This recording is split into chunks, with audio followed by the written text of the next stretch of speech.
दुनिया के कामयाब और अमीर तरीन अफराद जैसे कि माइक्रोसॉफ्ट के बिल गेट्स, फेसबुक के मार्क ज़करबर्ग और एप्पल के को फाउंडर स्टीव जॉब्स के दरमियान एक कदर मुश्तरक है, और वो इनकी दौलत नहीं बल्कि तालीम को अधूरा छोड़ देना है। ये हकीकत है कि ये तमाम अफराद रवायती तालीमी निज़ाम के जाल से बच निकले, जिसमें आज दुनिया की अक्सरियत फ़ख्र से फंसी हुई है। तालीम हमें क्या देती है? स्कूल जाओ, अच्छे ग्रेड्स लाओ, कॉलेज में दाखला लो, डिग्री हासिल करो और नतीजा चंद हजार की नौकरी। फिर बैंक से कर्ज लेकर घर खरीदो, जमा पूंजी से गाड़ी लो, शादी करो और फिर जिम्मेदारियों के बोझ तले दबे दबे इस दुनिया से रुखसत हो जाओ। अक्सर पढ़ी लिखी आबादी तो घर और गाड़ी का ख्वाब भी पूरा नहीं कर पाती। एक नौजवान 18 साल की उम्र में कॉलेज शुरू करता है, दिन रात पढ़ाई करता है, क्लासें लेता है, ट्यूशन पढ़ता है, इम्तिहानात देता है, डिग्री पर डिग्री हासिल करता है। फिर इसे पता चलता है कि नौकरियां नापैद हैं। इंटरव्यूज़ के बाद रिजेक्शन और रिश्तेदारों के सवाल, सोने पे सुहागा। अगर नौकरी मिल भी जाए तो रफ्ता रफ्ता ख्वाब दम तोड़ देते हैं और जिंदगी 9 से 5 की रूटीन में जकड़ कर रह जाती है। ये मामूली लगता है, मगर दर हकीकत ये गुलामी की जदीद शक्ल है। हकीकत दरअसल ये है कि ये निज़ाम कामयाबी से वही कर रहा है जिस मकसद के लिए इसे तख्लीक किया गया था। हैरान होने की ज़रूरत नहीं, इस निज़ाम का मकसद था फर्मा बरदार मजदूर पैदा करना, ना कि सोचने वाले अफराद। इस निज़ाम की जड़ें 1806 में प्रोशिया यानी मौजूदा जर्मनी से मिलती हैं, जहां नेपोलियन की फौज ने प्रोशियन फौज को शिकस्त दी थी। हालांकि प्रोशियन फौज ताकतवर थी, मगर शिकस्त का सबब यह था कि इनके सिपाही अपने सीनियर्स के हुक्म की बजाय खुद फैसले ले रहे थे। नेपोलियन की फौज ने बगैर सवाल किए अपने कमांडर के अहकाम की पैरवी की और जीत गई।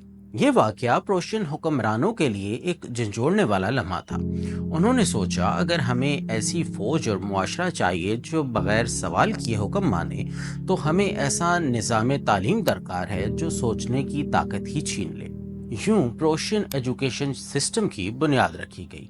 5 से 13 साल की उम्र के बच्चों के लिए तालीम को लाजमी करार दिया गया। इन्हें सिर्फ इतनी मालूमात दी जाएं कि वो अहकामात पर अमल कर सकें, मगर इतनी नहीं कि वो सवाल उठा सकें या तख्लीकी सोच पैदा हो। यही मॉडल बाद अज़ां बरतानिया, अमेरिका और दुनिया भर में अपनाया गया। फैक्ट्री की तर्ज पर बने स्कूलों में हर बच्चे को एक जैसे सांचे में ढालने की कोशिश की जाती है।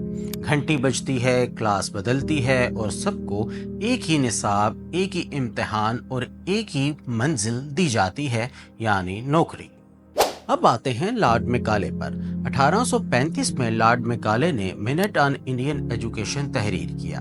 इसने इस्तदलाल किया कि अंग्रेजी को स्कूलों और कॉलेजों में संस्कृत, फारसी और मकामी ज़बानों की जगह लेनी चाहिए, ताकि हिंदुस्तान की एक ऐसी क्लास तैयार हो जो बरतानवी हुक्मरानी में मदद दे सके।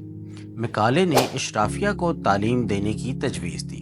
अंग्रेज़ी और मगरबी उलूम को तरजीह देने से रवायती गुरुकुल और मदारस पीछे रह गए, जो फ़लसफ़ा, रियाजी, फल्कियात और रूहानियत जैसे मज़ामीन को मकामी ज़बानों में पढ़ाते थे। यूँ हिंदुस्तानियों की नस्लों ने अपनी सकाफती विरासत खो दी और एहसासे कमतरी में मुब्तला हो गई। आज का नौजवान, चाहे वो भारत में हो, पाकिस्तान में या किसी और मुल्क में, इस कन्वेयर बेल्ट पर चल रहा है। इसका मकसद खुद को दरियाफ्त करना नहीं, बल्कि निज़ाम के मुताबिक ढलना है। लेकिन जिन्होंने इस निज़ाम से बगावत की, जैसे Bill Gates, Steve Jobs, Elon Musk, वही आज इस दुनिया के रहनुमा बने बैठे हैं। तो सवाल ये है, क्या तालीम का मकसद सिर्फ नौकरी हासिल करना है? क्या हम सोचने, सवाल करने और दरियाफ्त करने के काबिल नहीं बनाए जा सकते? क्या मौजूदा तालीमी निज़ाम हमें कामयाब ज़िंदगी के लिए तैयार कर रहा है, या हमें एक ऐसी मशीन बना रहा है जो सिर्फ अहकामात पर अमल करे?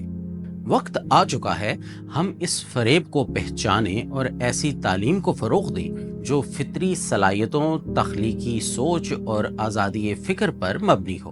ایسی تعلیم جو صرف یادداشت اور عطاہت پر نہیں بلکہ بصیرت، تجربے، تخلیق اور آگاہی پر استوار ہو۔